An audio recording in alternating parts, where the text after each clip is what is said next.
वसा जनसेवेचा. तालुक्यातील विविध भागांना गुरुवारी गारपीट आणि अवकाळी पावसाने तडाखा दिला आहे. या अवकाळीने मोठं नुकसान झालं आहे. या पावसाने हातातोंडाशी आलेला घास हिरावून घेतला आहे. अवकाळीने शेतकरी वर्ग संकटात सापडलाय. आता शेतकऱ्यांनी सरकारकडे नुकसान भरपाईची मागणी केली आहे.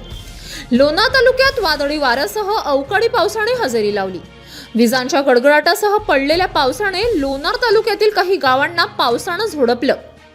तालुक्यातील काही भागात वाऱ्यासह गारांचा पाऊस बरसला. काही वेळ बरसलेल्या पावसाने परिसरात पाणीच पाणी झालं. अचानक झालेल्या या पावसाने नागरिकांची तारांबळ उडाली. पावसामुळे हवेत गारवा निर्माण होऊन नागरिकांची उष्णतेपासून सुटका झाली आहे. परंतु आता शेतकऱ्यांना शेतातील पिकांचं नुकसान होण्याची भीती आहे. अवकाळी आणि गारपिटाचा कांदा, गहू आणि अन्य पिकांना फटका बसण्याची शक्यता आहे. त्यामुळे शेतकरी हवालदिल झाले आहेत.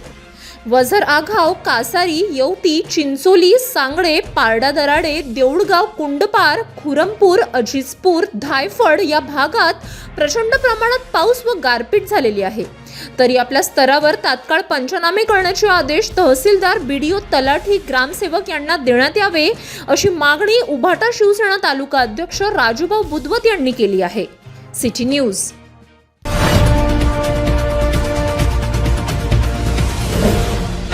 सिटी न्यूज वसा जनसेवेचा.